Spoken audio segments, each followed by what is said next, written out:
Okay. Well, this is kind of the response video or the final video for the NESRGB install on the NESessity V1.4 mainboard. Basically, this is basically the conclusion of all that. To kind of give some background though on why the amount of stupid that is kind of happened is that all of the this NES actually ended up being originally an absolutely mangled Nintendo that I found at a local game shop. It cost me about $5, and the case was just absolutely destroyed.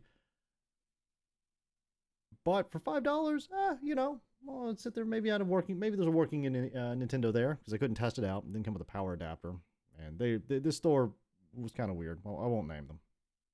Get it home, hook it up to a 12-volt adapter, which is perfectly fine. You can run an NES off a 12-volt, and absolutely no life whatsoever. So I ended up taking apart bits of case and the few screws that were still there, and somehow power had been connected in such a way that it had I'm assuming they hooked it up to like 40,000 volt like power lines, because it was like the internals were just the power board was smoked. Like, it was bad. So I was able to salvage I think the PPU and the connectors on the board that that were good, but I ended up having to swap everything into a NESessity board. Basically, I had to move everything that I possibly could over into a new board, and that was the initial inception of this. Basically, one of the more expensive Nintendos, or one of the most expensive consoles I've ever worked on, with respect to mods and cases and shit like that. However, long story short, with its with its fresh clear acrylic case, the slot loader fix, the NESRGB, it looks really nice. And so what we're gonna do now is, I've got Super Mario Brothers 3 loaded. What we'll do is we'll take a look at the composite output, S-video output, and RGB output, and basically see how they look, if there was really any improvement. I will be honest, the composite output by default on the NESessity board was really good. It wasn't perfect, but it was really good. I've disabled all of the post-processing, which I haven't done in some of the previous videos, so the only thing that's happening is that the NES is coming into a RetroTink 5X. From there, it's going into an HDMI splitter at the moment, just because I plan on playing video games with it, so I've already got the setup there. It doesn't really impact quality, but basically from the RetroTink 5X and the splitter goes into a Blackmagic 4K capture card, and I'm capturing all this in OBS at 1080p because it's an NES. Like, how many pixels do you really need? I'm not using the 4K, the RetroTink 4K, because my capture card doesn't seem to like it as much. I've got to look at that. But 5X is probably my favorite capture device. It does such a great job. The other thing I was going to say is that the reason I don't have the NES HDMI modded is that I don't really like HDMI mods on consoles. I think it's just much better to sit there and have a I think it's much better to have RGB output on the console and then use your preferred upscaler, like a RetroTink, to get, or maybe open source scan converter, OSSC, or what have you, to sit there and upscale and digitize and pump out by HDMI. And also, it just, I don't know, I prefer it that way. But anyway, without any further ado, I'm going to go ahead and power on the console.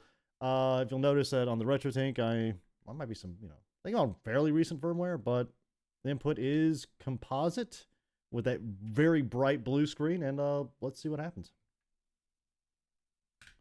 Also, yeah, and the other thing is that this is stereo output, and I'll put quotation marks around it.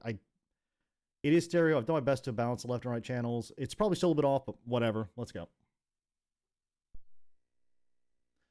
Okay, so composite output, I think, looks fairly good. Actually, I think it looks really good. It's never going to be perfect. One of the biggest problems with composite is dot crawl, or basically the luma and chroma kind of interfering with each other, which is why you can see some some stuff on sharp edges, what have you. Let's see there. Okay.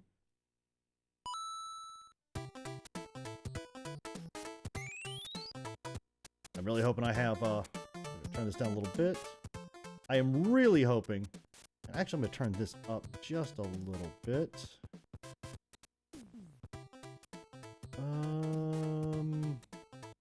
Yeah, I'm not exactly sure why. Like, let's get that like 3 dB, maybe 4 dB. Okay, I don't know if that sounds any better, but actually, this may need like 6 dB.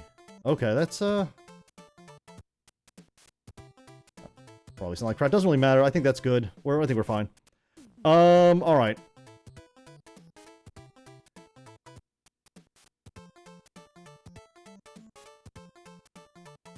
Okay, that looks good. All right, let's keep going. But again, you can see that dot crawl like at the bottom of the cactus, what have you. But again, this looks pretty good. Like as far as the composite signal goes, I think it's very clean, very playable. Is it better than the OG? Hard to tell. I think it is. Oh nope, we're not doing that. Now I'm also playing this in OBS, so I'm gonna be really crappy at it, but. Yeah, well, that's the first indication I may not be good at this game. Okay. Away. Leaf again.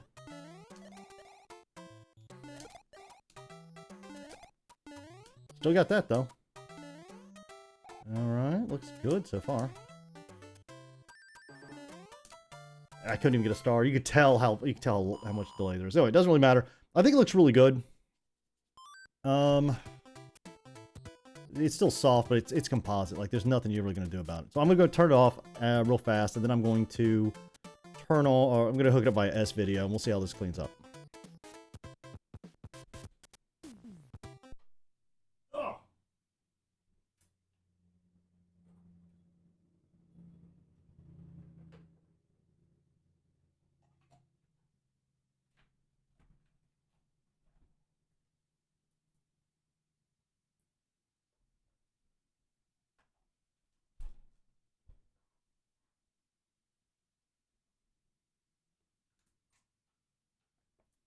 Okay, I've got hooked up via S-Video. Let's go ahead and change the input over, and we'll just start it over again. Assuming I can remember how to bring up notes. So S-Video. All right, things that the original Nintendo did not have was S-Video out. Okay, this looks much better. Okay, this looks very nice. Crisp. Like, if you're putting that through a TV, I think it's gonna look glorious. Is it perfect? No, it's S-Video. You're not getting perfect, but that looks a hell of a lot better than composite, and it just looks good. All right, let's figure it out. The audio is going to be the same because it's still using composite audio.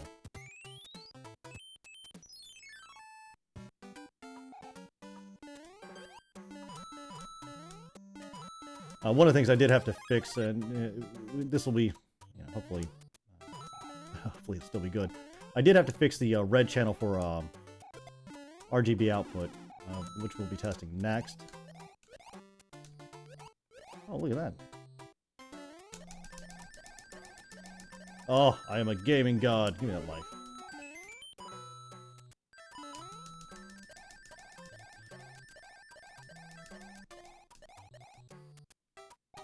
Oh.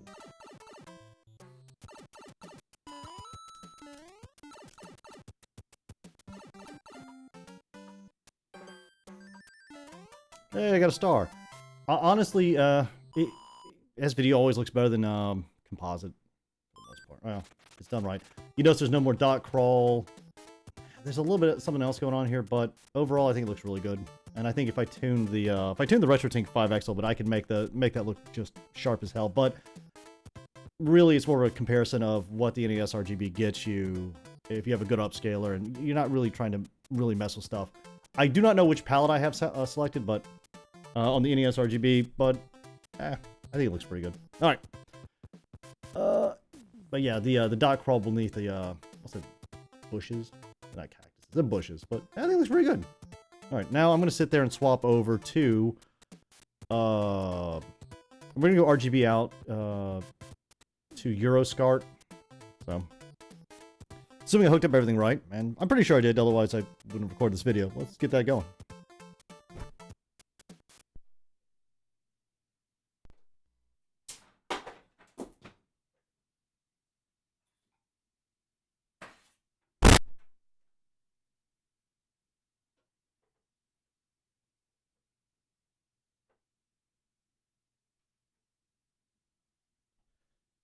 All right, I'm going to go ahead and change this over to the SCART input. SCART RGB, which is what we got.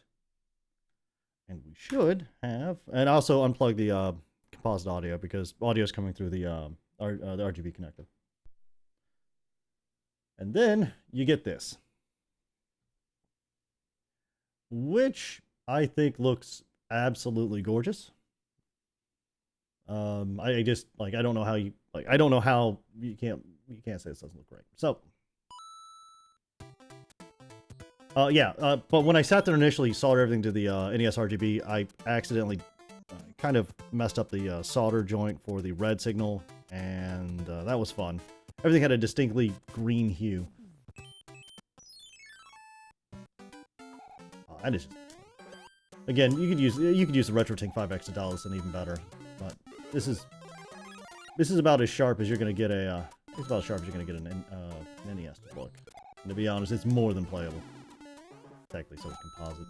We will not be testing RF out because it's gone. There's no more RF on this RF out on this console, so which is fine.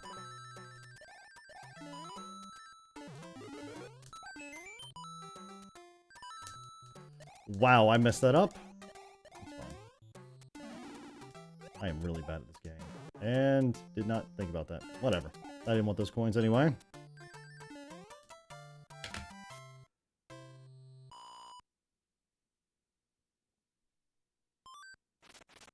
But, you know, I like this mod. Like, I think that the mod does exactly what it says. I do remember people saying that this was more of an advanced mod. I kind of agree with that.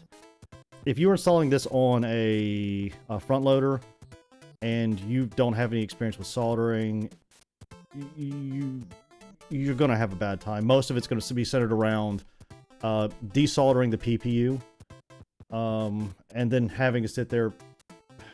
You have to put in the socket, solder the pins in the NESRGB, solder the PPU into the NESRGB. You got to do a little flush cutting on some of the pins, not on the PPU, but pin headers that you're soldering into the NESRGB. And then you've got to sit there, track down where each one of the wires goes for your channels and stuff like that. Which I think for like a standard board isn't too difficult because you're just going to be adding an RGB.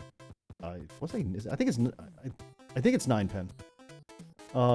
It's not the Genesis 2 9-pin, but it is Genesis.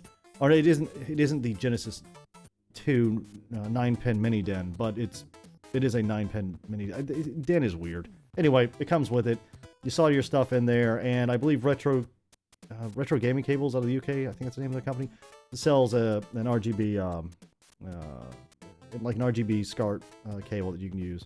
Doesn't really matter. It would definitely be a difficult mod for like a standard front loader or top loader. Like it is not easy. However, if you're rocking a NESessity board, it is a lot easier. There's still a little bit of soldering to do, but I think the difficult part for a standard NES is just tracking down everywhere you've got to, basically all the little places you need to sit there and solder stuff, especially on IGR for the NESRGB V4 boards. It's fairly well documented in that regard. I think for me, the NESessity board makes it easier because, I mean, you've got headers that tell you what goes to what. I do wish the documentation with respect to the NESessity plus NESRGB combo was a little bit better, but you can track down all the information. But yeah, this isn't a mod I would sit there and say, if you've never done a mod before, you're going to sit there and you're probably going to mess it up. And hell, desoldering a PPU, I just really, man, I had the soldering gun. However, the output's great. I love the way it looks. The audio quality is great. Now, granted, this is coming. The stereo is coming straight off CPU pins 2 and 3. I want to say. I probably want to sit there and go back and maybe redo the way maybe redo that a little bit and kind of bypass some of the NESessity stuff on that. I'm not going to. It plays all the games I want it to. But overall, highly recommend. If you've got some modding experience, go for it. That's about it. But yeah, overall, I think everything looks really good. And that's about where I'm going to leave it. And then I'll start. I've got a speed run to start learning for Castlevania 2. So, thanks for thanks for stopping by. Laters.